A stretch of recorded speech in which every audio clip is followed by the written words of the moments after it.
Saludos, estimados estudiantes, bienvenidos a una nueva clase de economía.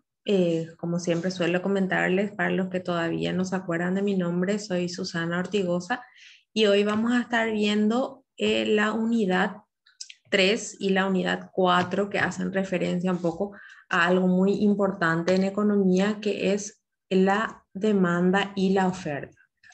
Primeramente vamos a ver todo lo referente a la demanda. Bueno, punto número 1. ¿Qué es el mercado? El mercado es un grupo de compradores y vendedores de un bien o un servicio. O sea, no es un lugar específico, ciertamente, ¿verdad? ¿Qué pasa? Tenemos varios tipos de mercados. Los mercados competitivos, por ejemplo, donde tenemos muchos compradores, muchos vendedores y cada uno de ellos ejerce una influencia insignificante en el precio del mercado. O sea, no es que porque uno alza su precio ya va a influir de manera demasiado negativa en el mercado. Los tipos de mercados que tenemos son la competencia perfecta, el monopolio, el oligopolio y la competencia monopolística. Esos son los 4 tipos de mercado que existen, cada uno con sus características particulares. Ahora vamos a ver la demanda, ¿verdad? Las características y determinantes. ¿Qué es la cantidad demandada? La cantidad demandada es la cantidad de un bien o un servicio que los compradores quieren y pueden comprar a un determinado precio. ¿Cuáles son los determinantes de esta demanda? El primer determinante, muy importante, es el precio. ¿Por qué? Porque la ley de la demanda establece que a mayor precio, menor cantidad demandada. O sea, el precio y la cantidad demandada son inversamente proporcionales. También tenemos otro determinante que es la renta. O sea, ¿qué es la renta? Son los ingresos que yo tengo. Y entre estos tenemos para elegir los bienes normales o los bienes inferiores. Por ejemplo, si mi renta es alta, ¿verdad? O sea, gano mucho más de lo que percibo ahora, yo voy a optar por bienes que sean de una calidad superior, ¿verdad? O sea, voy a optar por mejor tipo de bienes. Vamos a suponer el ejemplo de un vehículo. Si yo tengo un cierto rango de ingresos, voy a optar por tener un vehículo vía Chile, que me va a transportar igual. Pero si mi ingreso aumenta, yo voy a querer un 0 kilómetro de la casa. ¿Por qué? Porque los automóviles o los vehículos son bienes inferiores. O sea, ¿qué pasa? Si aumenta mi renta, yo voy a querer otro de mejor calidad. En cambio, los bienes normales son aquellos que no sufren modificaciones o variaciones si aumenta o disminuye la renta. O sea, voy a seguir consumiendo lo mismo, como el café, por ejemplo. No es que porque gane más voy a tomar otro tipo de café, va a seguir siendo el Nescafé que consumo igualmente.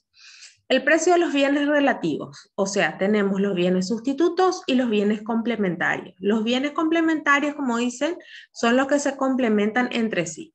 Por ejemplo, para hacer cocido yo necesito azúcar y necesito hierba, o sea, son bienes complementarios.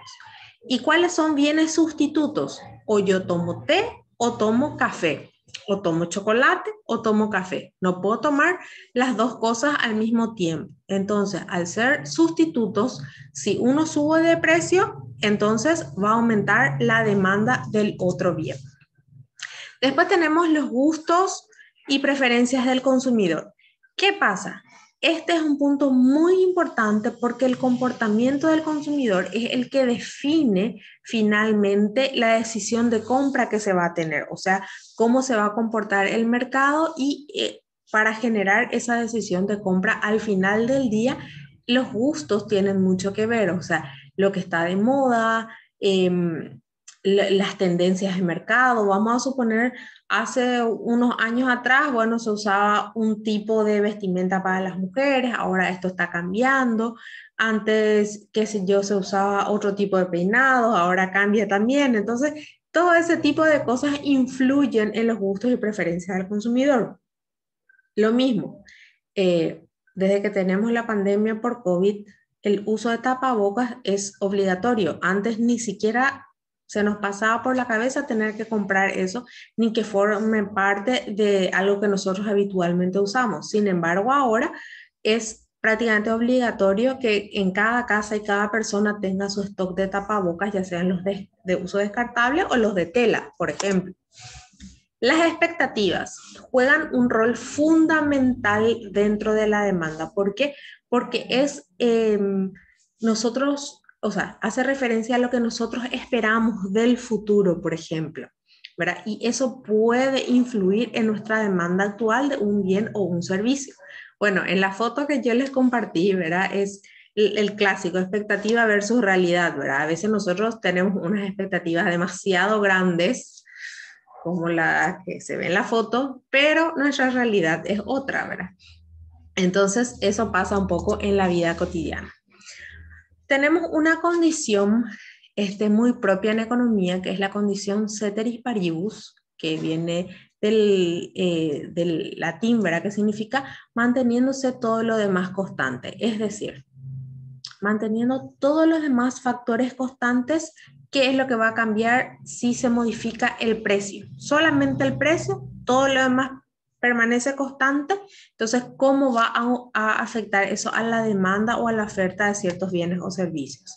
La condición ceteris paribus es indispensable en economía porque a nosotros nos indica que si hay esa condición, todos los demás factores permanecen constantes y solo uno es el que varía. Bueno, en el caso práctico, vemos un gráfico de demanda, ¿verdad? El precio del maíz en relación a la cantidad del maíz. ¿Qué pasa? En la medida que el precio sube, vemos que baja la demanda de maíz, o sea, la cantidad que los consumidores están dispuestos a comprar. Cuando el precio era 1, la gente compraba 60. Cuando era 2, 40. Cuando era 5, nada, ¿verdad? Entonces, eso un poco hace referencia al comportamiento del consumidor en cuanto a las variaciones de precios. A mayor precio, menor cantidad demandada. La segunda parte de esta clase hace referencia a otra de las fuerzas de mercado, que es la oferta. La oferta hace referencia al productor y la demanda al consumidor.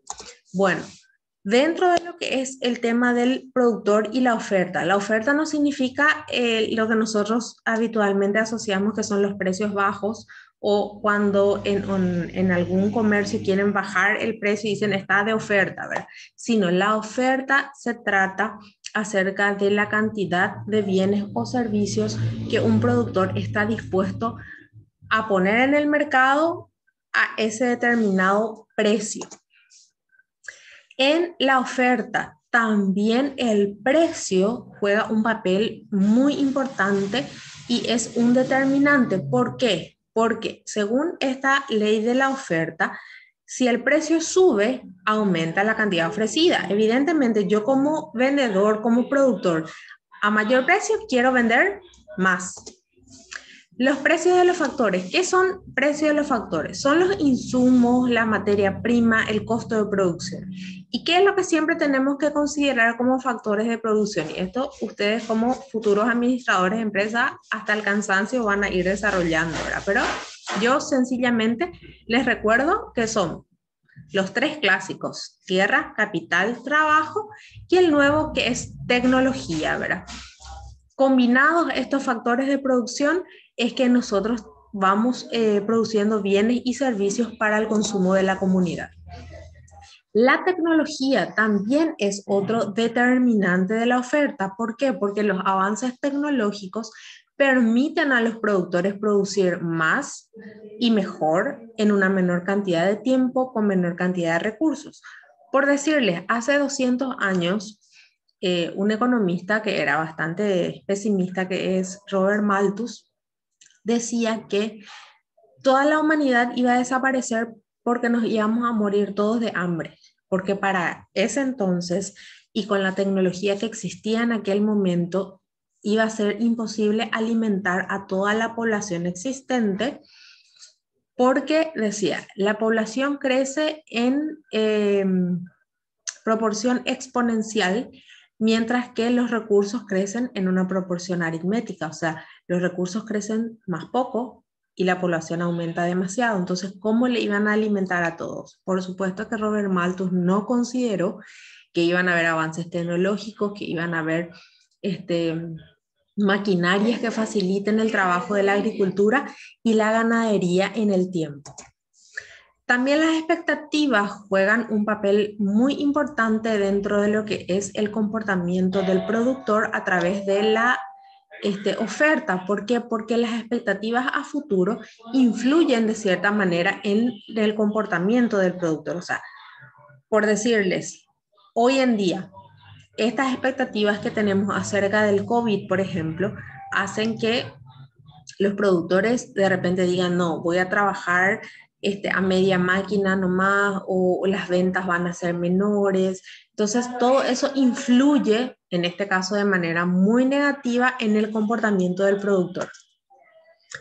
Vemos la curva de la oferta. La curva de la oferta es ascendente.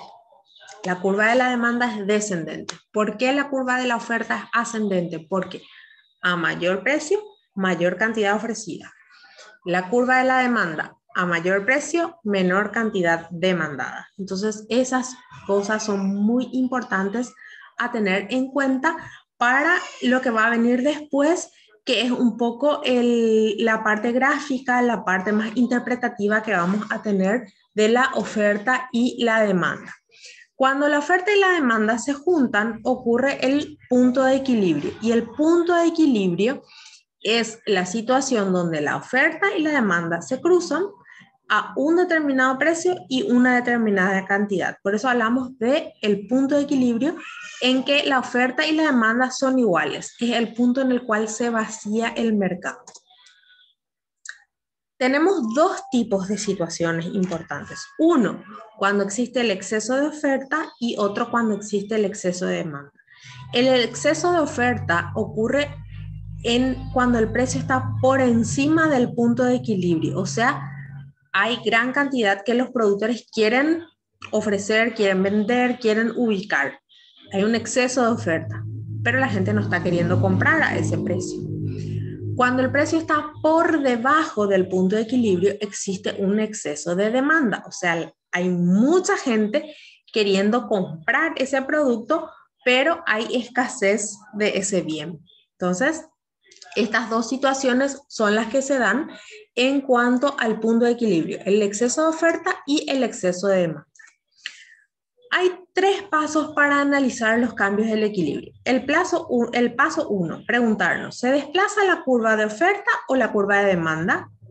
Si no hay desplazamiento, entonces estamos hablando que el determinante es el precio. La curva se desplaza hacia la derecha o hacia la izquierda. Dependiendo, los cambios positivos, ¿verdad?, hacen que se desplace hacia la derecha. Los cambios negativos hacen que se desplace hacia la izquierda. Y en el gráfico, analizar los cambios en el equilibrio. Aquí hay una tabla muy importante que me gustaría que ustedes puedan copiar en sus cuadernos o tener en un lugar a la vista, porque esto les va a servir muchísimo a ustedes. Por ejemplo, ¿cuál es el determinante? ¿A qué fuerza de mercado afecta? Si es la oferta o la demanda, y la acción que la cual se realiza. Por ejemplo, si se mueve a lo largo de la curva de la demanda o de la oferta, como es el caso del precio, o si la acción que produce es desplazar la curva de la demanda o la curva de la oferta. Esto les va a servir muchísimo para los ejercicios que vamos a tener más adelante y que vamos a ver en la próxima clase a través de los casos prácticos. Muchísimas gracias por su atención y les deseo un feliz resto de jornada.